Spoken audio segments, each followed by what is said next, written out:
I'm a PK, but the preacher in my family was my mother.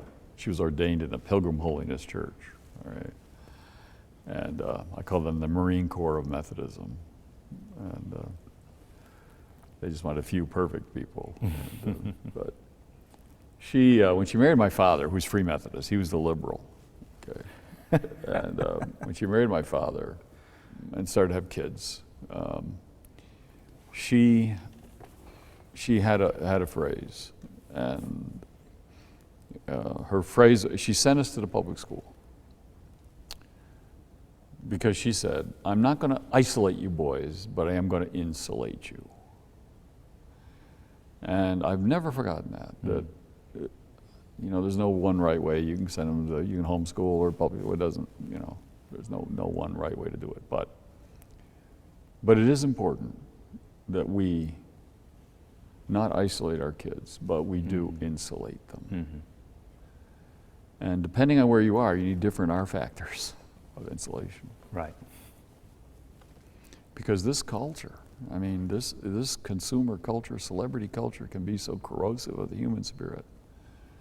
And it's got all sorts of alien and sometimes even satanic stories that it needs that kind of, we need to insulate our kids. And so one way, for example, that I'm trying to do, and I'm still working on this, Sean, because it's not, I mean, my youngest is 14 and I got a 16-year-old and, you know, there are 3 at home still, but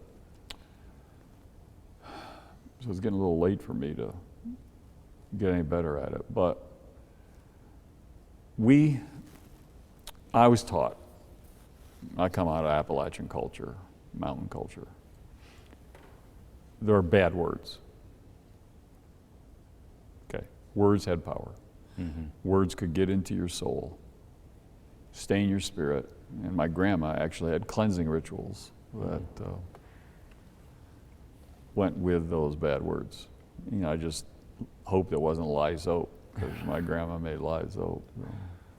So we're still teaching our kids bad words. Don't say bad words. We're punishing them for bad words. You think words have power to take you over?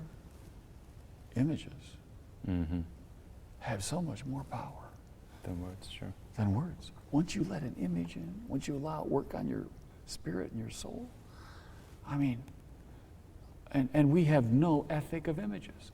We have an ethic of words, but we have no ethic of images. What, if you think there are some words you should never say, there are some images you should never see. And let me tell you, if you do, you need some cleansing rituals to get them out. Yeah. Because they can take you over, they can addict you, they can totally, Absolutely. you know what I'm talking about? I do. So here we are sending our kids, teaching them bad words in an image culture, and going, oh, well, don't worry about it, well, you can look at anything. No, there's an ethic of images, just like there's an ethic of words. Yeah. And so that's part of the, I mean, we could go on about the kinds of insulation that parents need to work with their kids, but we got to think about what is the culture that we're in, and we're in this Google TGIF culture now, and we've got to start insulating them for that culture, not a culture that is no more, but a culture that actually is. Yeah. It seems enormously ironic to say that we need youth pastors because our parents are not discipling their children. So we'll find professional youth pastors to do that, which begs the question, well, why can't our parents do it? Because we're not discipling ourselves. We're not being discipled into how to actually become the people of God.